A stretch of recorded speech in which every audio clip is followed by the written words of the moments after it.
Rabbi shrah li sadri wa yassir li amri wahlul 'uqdatam min lisani yafqahu qawli. Jamaah salat maghrib yang bersama-sama kita mengharapkan ridha Allah Subhanahu wa taala. Melanjutkan butir-butir perjanjian umat Islam di Madinah pada waktu itu.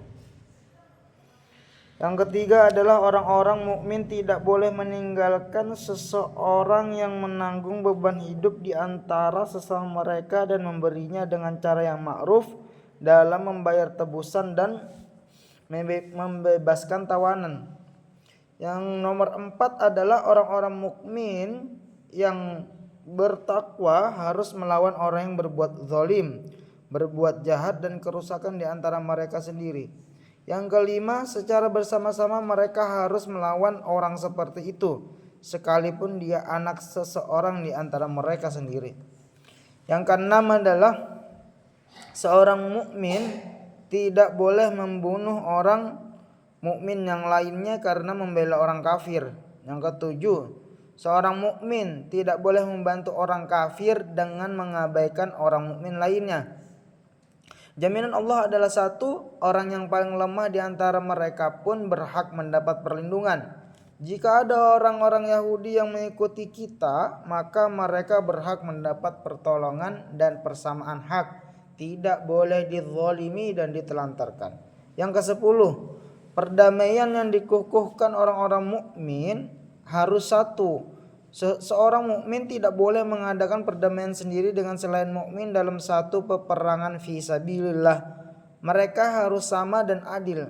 Yang ke-11, sebagian orang mukmin harus menampung orang mukmin lainnya sehingga darah mereka terlindungi fi sabilillah. Yang ke-12 adalah orang musyrik tidak boleh melindungi harta orang Quraisy dan tidak boleh merintangi orang mukmin. Siapapun yang membunuh orang mukmin yang tidak bersalah, maka dia harus mendapat hukuman yang setimpal, kecuali jika wali orang yang terbunuh merelakannya. Yang ke-14 adalah semua orang mukmin harus bangkit untuk membela dan tidak boleh diam saja. Yang ke-15, orang mukmin tidak boleh membantu dan menampung orang yang jahat. Siapa yang melakukannya, maka dia berhak mendapatkan laknat Allah dan kemurkaannya pada hari kiamat dan tidak ada tebusan yang bisa diterima.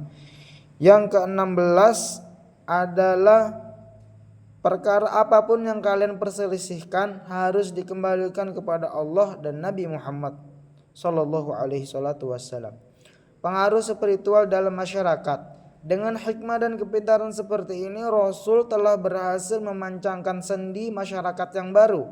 Tentu saja fenomena ini memberikan pengaruh spiritual yang sangat besar yang bisa merasakan setiap anggota masyarakat, karena mereka menjadi pendamping Rasulullah. Sementara itu beliau sendiri yang mengajari, mendidik, membimbing, mensucikan jiwa mereka, menuntun mereka kepada akhlak yang baik, menanamkan adab dan kasih sayang, persaudaraan, kemuliaan, ibadah dan ketaatan.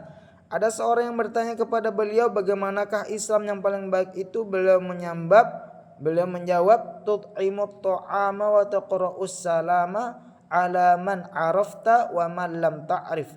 Hendaklah kalian memberi makan, mengucapkan salam kepada siapapun yang engkau kenal maupun yang tidak engkau kenal. Hadis riwayat Bukhari. Barakallahu li wa lakum. Subhanakallahumma bihamdika asyhadu an la ilaha illa anta astaghfiruka wa atubu ilaik.